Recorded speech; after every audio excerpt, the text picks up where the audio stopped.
Audio Jungle. Assalamualaikum warahmatullahi wabarakatuh. Hai teman-teman Latsar, apa kabar? Kali ini saya ingin membahas mengenai menelaah perilaku dan potensi korupsi di instansi berdasarkan format CRA. Sebelum kita masuk ke materi, saya ingin memperkenalkan diri terlebih dahulu. Nama Yana Kurniawan SPD, instansi guru kelas di SDN Impres Sambori, angkatan ke-39, kelompok 1. Adapun yang pertama, saya membuat tabel identifikasi perilaku dan potensi korupsi di instansi atau lingkungan kerja. Yang pertama, kegiatannya yaitu membuat laporan pertanggungjawaban yang didanai oleh Bantuan Operasional Sekolah atau yang biasa disingkat dengan BOS. Potensi tindak pidana korupsi yang pertama yaitu merugikan keuangan negara.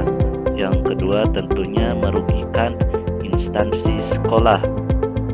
Perilakunya adalah dengan cara memotong dana BOS untuk kepentingan pribadi atau golongan. Nilai dasar anti korupsi yang pertama, jujur.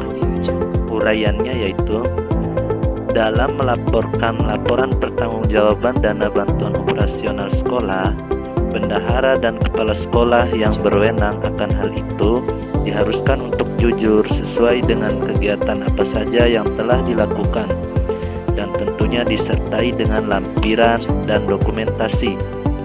Yang kedua, tanggung jawab. Uraiannya adalah harus bertanggung jawab penuh terhadap laporan tersebut dengan memastikan tidak adanya kecurangan. Kita lanjut pada tahapan ataupun kegiatan yang kedua yaitu menjaga dan merawat barang inventaris sekolah beserta fasilitas-fasilitas lainnya. Potensinya ada dua yang saya cantumkan di sini. Yang pertama merugikan instansi sekolah. Yang kedua bisa saja merugikan murid dan warga sekolah yang seharusnya menikmati fasilitas itu. Perilaku korupsi yang pertama, merusak barang tersebut dengan sengaja tanpa bertanggung jawab. Yang kedua, menggunakan barang inventaris sekolah dan fasilitas-fasilitas sekolah untuk kepentingan pribadi. Nilai dasar anti korupsi yang pertama yaitu amanah atau dapat dipercaya. Uraiannya atau penjelasannya adalah menjaga barang-barang tersebut seperti media pembelajaran, alat peraga maupun fasilitas lainnya seperti menjaga milik pribadi dan tidak berhak untuk memilikinya karena itu merupakan fasilitas umum dalam hal ini yaitu sekolah. Nilai dasar anti korupsi yang selanjutnya yaitu peduli. Uraiannya menunjukkan sikap kepedulian dengan cara membuat tempat tersendiri agar barang inventaris tersebut tidak bercampur-campur dan kelihatan rapi, serta menyimpan kembali di tempat yang telah disediakan apabila selesai memakainya. Lanjut kepada tabel rancangan aktualisasi perilaku anti korupsi. Kegiatan yang pertama tadi yaitu membuat laporan pertanggungjawaban yang didanai oleh Bantuan Operasional Sekolah atau yang disingkat dengan BOS. Tahapan kegiatannya yang pertama membuat rencana tugas dan rincian kegiatan serta sasaran yang dituju untuk memanfaatkan dana tersebut. Tahapan yang kedua melaksanakannya sesuai dengan rencana dalam lampiran rencana tugas. Tahapan yang ketiga membuat laporan pertanggungjawaban dengan melengkapi berkas, laporan kegiatan dan foto dokumentasi.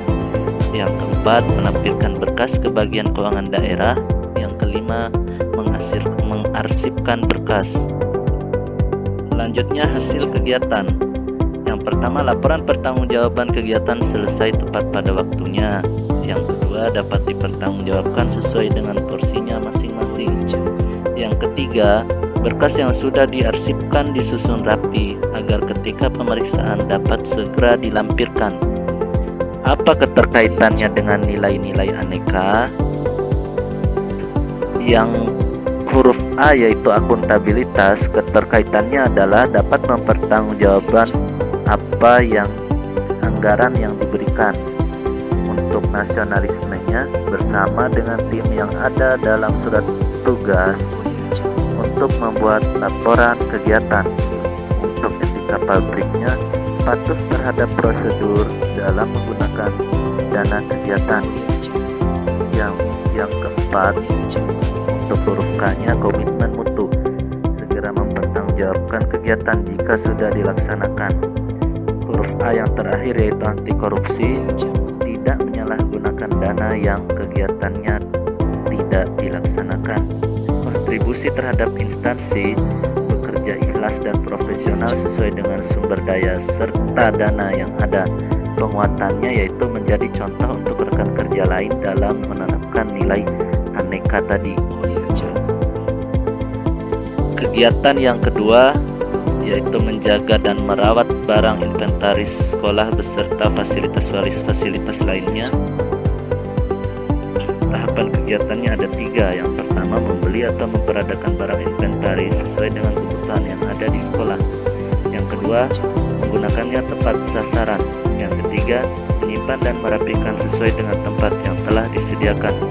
Hasil kegiatannya pun ada 2. Yang pertama, memudahkan dalam proses pembelajaran karena didukung oleh fasilitas dan sarana yang telah disediakan. Yang kedua, lebih bertanggung jawab dan tidak menjadikannya sebagai hak milik pribadi. Kemudian hasil kegiatan yang ketiga, bersikap memiliki dengan menjaga fasilitas tersebut dari kehilangan atau kerusakan. Masuk kepada keterkaitannya dengan nilai-nilai aneka. Untuk akuntabilitas, saya mengangkat dalam proses belajar mengajar, guru harus bertanggung jawab terhadap materi dan fasilitas yang telah disediakan tadi. Untuk nasionalismenya, tidak membeda-bedakan dan bersikap adil bahwa semua murid berhak menikmati bersama fasilitas sekolah.